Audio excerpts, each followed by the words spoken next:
કચ્છના અબડાસાના નલિયામાં કમોસમી વરસાદ બાદ બજારમાં પાણી વહેતા થયા છે। હવામાન વિભાગ દ્વારા 2 દિવસ વરસાદની આગાહી કરવામાં આવી છે અને સતત કમોસમી વરસાદના કારણે જિલ્લામાં ખેતીના પાકને થઈ રહ્યું છે નુકસાન। તો એક બાદ એક માવઠું આવી રહ્યું છે, જેના કારણે ખેડૂતોના હાલ બેહાલ થઈ ગયા છે। કચ્છના અબડાસામાં જાણે કે ચોમાસામાં વરસે તેવો વરસાદ વરસ્યો છે। બજારમાં પાણી વહેતા પણ થયા અને પાણી પણ ભરાઈ ગયા।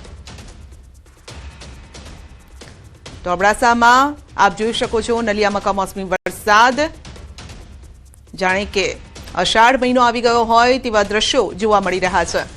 વધુ અપડેટ મેળવીશું સંવાદદાતા મેહુલ પાસેથી। જી મેહુલ, માવઠું ખેડૂતોના હાલ બેહાલ કરવા આવ્યું?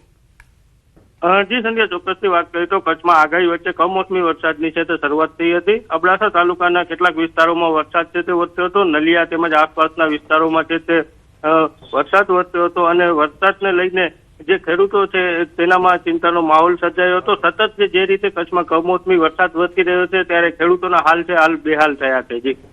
જી, કયા વિસ્તારોમાં માવઠાનો માર લોકો સહન કરી રહ્યા છે? વાદળછાયું વાતાવરણ છે, વાતાવરણમાં પલટો?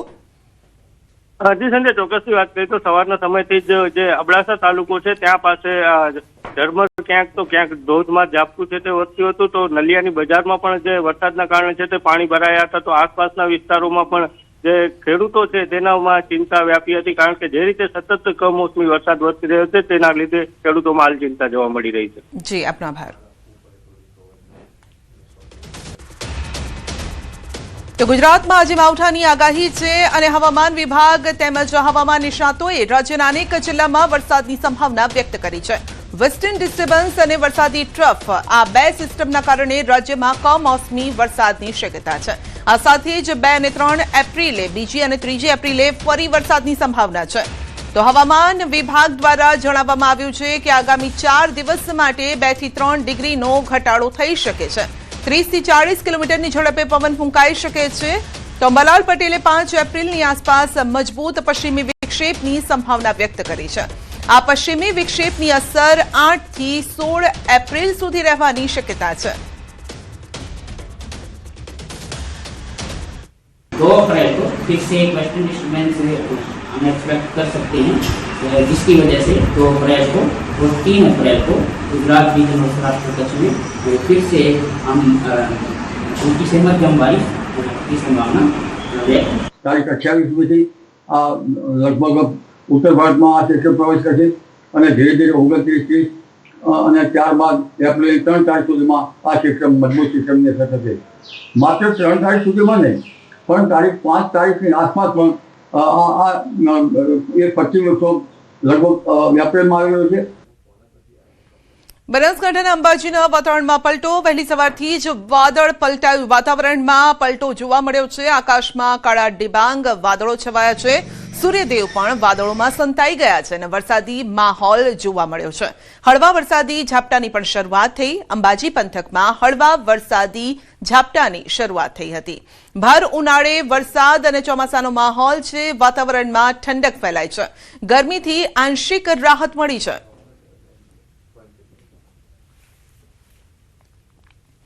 ઉમરેઠ પેટા ચૂંટણી અંગે મોટા સમાચાર છે। ઉમરેઠ પેટા ચૂંટણીમાં ભાજપના ઉમેદવાર જાહેર હર્ષદ ગોવિંદભાઈ પરમારને અપાઈ છે ટિકિટ। પૂર્વ એમએલએ ગોવિંદ પરમારના પુત્ર છે હર્ષદ પરમાર। ગોવિંદ પરમારના નિધનથી ખાલી પડી હતી આ બેઠક। તો ઉમરેઠ પેટા ચૂંટણી અંગે મોટા સમાચાર। પૂર્વ એમએલએના પુત્રને અપાઈ ટિકિટ। ગોવિંદ પરમારના નિધનથી આ બેઠક ખાલી પડી હતી અને હવે તેમનો દીકરો આ બેઠકથી ચૂંટણી લડશે। સ્વર્ગસ્થ ગોવિંદભાઈ પરમારનું એક સારું કામ હતું અને કામને આગળ વધારવા માટે પાર્ટીએ તેમના દીકરાને ટિકિટ આપી છે અને તેમના અધૂરા કામો પૂરા કરવાનો આ પ્રયાસ છે। ભારતીય જનતા પાર્ટી એક કર્મઠ યુવાન કાર્યકર્તાને ટિકિટ આપી છે। ઉમરેઠની આ મહત્વપૂર્ણ બેઠક એ પણ ભારતીય જનતા પાર્ટી એના બૂથ લેવલના કાર્યકર્તા અને સૌ કાર્યકર્તા મળીને જીતવાની છે। ઉમરેઠમાં ખૂબ જંગી લીડ થી અને અમે ખાસ કરીને ગઈ વખત મળેલી જે લીડ હતી એના કરતાં પણ વધુ મતથી ભારતીય જનતા પાર્ટીના ઉમેદવારની જીત નિશ્ચિત છે। વધુ અપડેટ મેળવીશું સંવાદદાતા જનક પાસેથી. જી જનક, આ બેઠક દરેક પાર્ટી માટે અગત્યની મનાય છે, પરંતુ પહેલો સવાલ તો એ છે કે હર્ષદભાઈની જે પસંદગી કરવામાં આવી છે, શું પિતાનો વારસો તે સાચવી શકશે? ચોક્કસ સંધ્યા, આજે ઉમરેઠ વિધાનસભા બેઠક છે એની જે પેટા ચૂંટણી સ્વર્ગસ્થ ગોવિંદભાઈ પરમાર, જે ભારતીય જનતા પાર્ટીના ધારાસભ્ય હતા, એમના મૃત્યુ પછી હમણાં થોડા સમય પહેલા જ એમનું મૃત્યુ થયું હતું, એના પેટા ચૂંટણી આવી છે.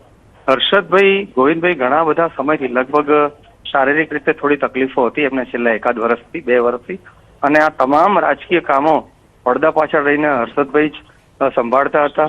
જે પાર્ટી સંગઠનનું ઉમરેઠમાં કામ હોય, ઉમરેઠમાં કોઈ વિકાસના કામો હોય, એ તમામ લાયઝન અને લાઇનઅપ બધું હર્ષદભાઈ જ કરતા હતા. જિલ્લા સંગઠનની ઘણી બધી બેઠકોમાં પણ એ હાજર રહેતા હતા. એટલે અને સ્વાભાવિક છે કે ગોવિંદભાઈ પોતે અહીંયા બહુ ગ્રાસરૂટના નેતા કહેવાય છે, એટલે કે જમીની માણસ રહ્યા છે ને એની સાથે જ આ લોકો તેના પોતાના દીકરા છે, એટલે સ્વાભાવિક છે કે એ વારસો એમનામાં નેચરલી કુદરતી રીતે હોય. અને અત્યારે એક સહાનુભૂતિનું મોજું બી છે. અત્યારે જે મારો ફોનો ચાલી રહ્યો છે ત્યારે એમનું ગોવિંદભાઈનું 13માની વિધિ, એટલે કે આ લોકો બધા ક્ષત્રિય સમાજના લોકો વચ્ચે ચૈત્ર મહિનાના નવરાત્ર આવી ગયા એટલે વિધિ કરી નથી. અત્યારે વિધિ બી ચાલી રહી છે. ખૂબ મોટી સંખ્યામાં એમનો સમાજ બી અહીંયા એકત્રિત થયો છે, એટલે સ્વાભાવિક છે કે એક સહાનુભૂતિનું મોજું બી છે. અને પાર્ટીએ જે આ હર્ષદભાઈનું જે કંઈ કામ છે છેલ્લા 2-2.5 વર્ષમાં એ પણ ધ્યાને લીધું હોય. અને બીજી મહત્વની વાત એ છે કે સમગ્ર ઉમરેઠ વિધાનસભા બેઠક એ ઠાકોર ક્ષત્રિય સમાજનો ખૂબ મોટો મતદાર છે. કુલ મતદારોમાં લગભગ 54 થી 55% ઠાકોર ક્ષત્રિય સમાજના લોકો અહીંયા છે, એટલે એ એક જ્ઞાતિગત સમીકરણ પણ છે.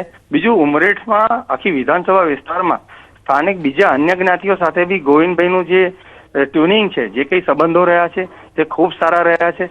ગોવિંદભાઈના નજીકના બી અલગ અલગ જ્ઞાતિના લોકો બધા એમની સાથે ખૂબ નજીકથી સંકળાયેલા છે. અને ગોવિંદભાઈ એક ગ્રાસ રૂટનો માણસ છે. એ ચિખોદરા એમનું જે નિવાસસ્થાન છે, એ જ્યારે વિધાનસભા ના હોય તો એ ઘેર ખુરશી નાખીને બેઠેલા જ હોય. અમે ઘણી બધી વખત એમને રૂબરૂ બી મળ્યા છે અને 5-10 લોકો એમને મળવા આવતા જ હોય છે. એટલે સ્વાભાવિક છે આ બધી વસ્તુઓ ભેગી થાય એટલે સ્વાભાવિક છે કે એના પુત્રને ટિકિટ આપે પાર્ટી, અને એનો લાભ બી પાર્ટીને ચોક્કસ થશે, એવું અમારું બહુ સ્પષ્ટ માનવું છે. જી સંજય. જી, આપનો આભાર.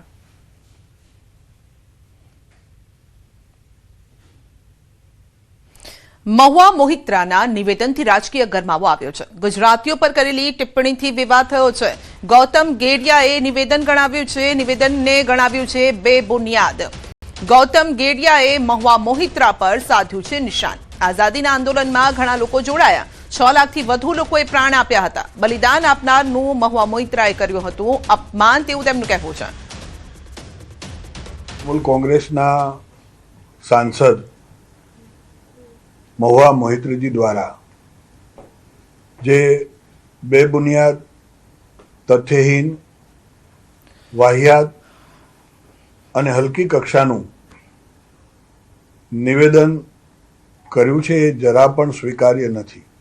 કે આઝાદીનું એ આંદોલન, એની અંદર કાશ્મીરથી લઈ અને કન્યાકુમારી સુધી, કચ્છથી લઈ અને કામરૂપ સુધી દરેક ભાષાના, દરેક પ્રાંતના, દરેક ક્ષેત્રના લોકોએ એ આંદોલનની અંદર ભાગ તો લીધો, પણ 6 લાખથી વધારે લોકોએ માં ભારતીના ચરણોમાં પોતાના પ્રાણના બલિદાન ન્યોછાવર કર્યા.